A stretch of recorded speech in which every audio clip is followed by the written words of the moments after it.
Okay, so if you're going to lead a team, if you're going to be a manager, you absolutely have to know what makes people tick. So today, we're going to build out your Essential Manager's Toolkit. We'll be diving into some really powerful techniques, all based on management fundamentals that you can use to inspire and, motivate your people. So let's just get right into the heart of it. What really motivates people at work? I mean, what makes someone actually want to show up and give it their all every single day? Well, the truth is, it's complicated. Motivation is super personal, and there's no single magic bullet that works for everyone. But that's where good management comes in. We've learned a ton about what works, and today we're going to explore those specialized techniques that the most effective leaders have mastered. Here's our game plan for today. First, we'll look at the two main categories in your motivation toolkit. Then we'll dig into the big one, monetary incentives. After that, we'll explore the other side of the coin, the non-monetary stuff, like how to empower your team and really shape their whole work experience. And to wrap it all up, we'll see how it all comes together in a classic case study, the famous HP way. All right, let's open up that toolkit. When you boil it all down, a manager's strategy for motivation really follows two fundamental paths. You can kind of think of them as two different but equally important levers you can pull to really boost performance and keep people engaged. And here they are. On one hand, you've got your monetary incentives. This is the tangible stuff. Salary, bonuses, pay that's based on performance. Pretty straightforward. But on the other hand, you have the non-monetary incentives. And this is where it gets really interesting, because we're talking about powerful psychological factors like giving people a voice, trusting them with autonomy, and just recognizing their contributions. Let me tell you, the best managers are absolute masters at balancing both of these.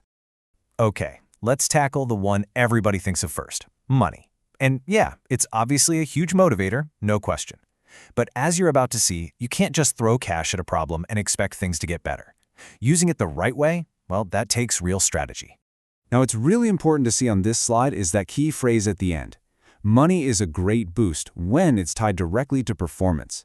See, it's not just about the salary. It's about sending a clear signal that achievement is noticed and it's valued. That direct link is what turns a simple paycheck into a seriously powerful motivational tool. So, how do you use money the right way? Well, the textbooks point to 5 golden rules. First, the pay has to be enough for a decent standard of living. That's just the baseline. Second, you have to be competitive with other companies in your field. Third, it has to feel fair. People will always compare their pay to their coworkers, and if it feels inequitable, that is a huge demotivator. Fourth, like we just said, link it to performance. And finally, number 5, the amount has to be significant. A tiny little bonus can almost feel more insulting than no bonus at all. All right, now let's switch gears and move to the other side of our toolkit, the non-monetary stuff. This is where we get to go beyond the paycheck and really look at how to change the experience of work itself. We're going to start with 3 techniques that are all about empowering your employees by giving them more control and more autonomy. So the 3 big techniques we're going to focus on here are participation, job enrichment, and flexible work. Giving people more say over their schedule or where they work from. Now, the common thread that connects all of these is that they increase an employee's personal stake in their job. It makes them feel more like an owner of their work and way less like just a cog in a big machine. First up, participation. Look, when you involve your employees in making decisions, you're doing way more than just gathering new ideas. You are actively signaling that their opinion matters. This taps into that deep human need we all have to feel like we belong, to feel accepted. It's a powerful form of recognition that directly boosts their eagerness to work hard. Next, flexible work. Giving someone autonomy over their schedule, that is a massive demonstration of trust. It tells them you see them as responsible professionals who can manage their own time. That kind of freedom helps people balance their life and their work, which for so many people is a huge, huge motivator. And third, we have job enrichment. This one is all about making the job itself more challenging, more interesting, more meaningful. The power here is obvious. You're giving workers more control, more variety, and a bigger sense of personal responsibility. But it does have its limits. It can be expensive to redesign roles, and frankly, it's just less practical for those really specialized, high-tech jobs. So, beyond just empowering individuals, great managers also shape the entire work environment to be more motivating. This next set of tools isn't about one person's job. It's about the systems and the interactions that define what it's like to work there day to day. And the 3 key techniques for shaping that environment are management by objectives, which we'll just call MBO, quality of work life, or QWL, and maybe a surprising one, the effective use of criticism. Each one of these plays a really unique and important role. MBO is a classic, and for good reason. It's super powerful. The idea is simple. A manager and an employee sit down together and agree on a set of clear, specific goals.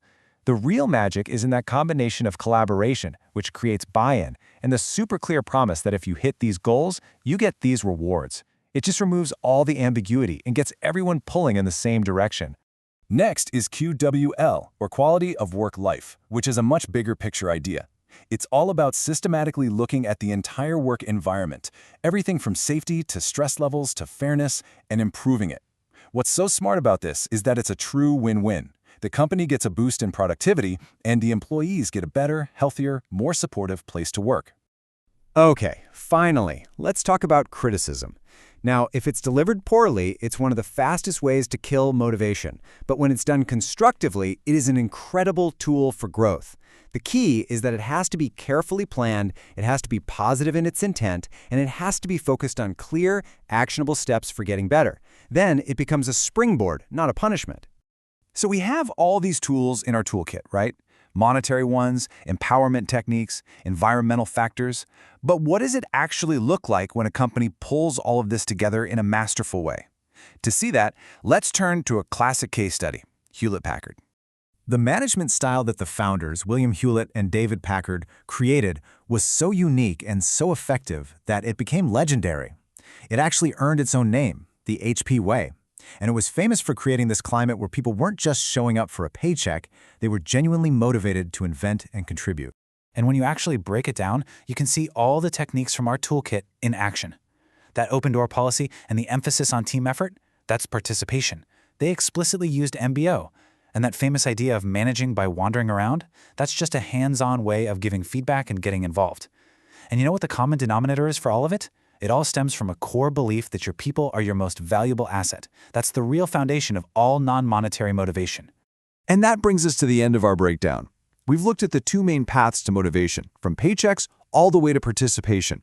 So the final question is really for you to think about. As you consider your own career, or maybe the teams you'll lead someday, which of these tools would actually motivate you the most? What is it that truly drives your desire to do great work?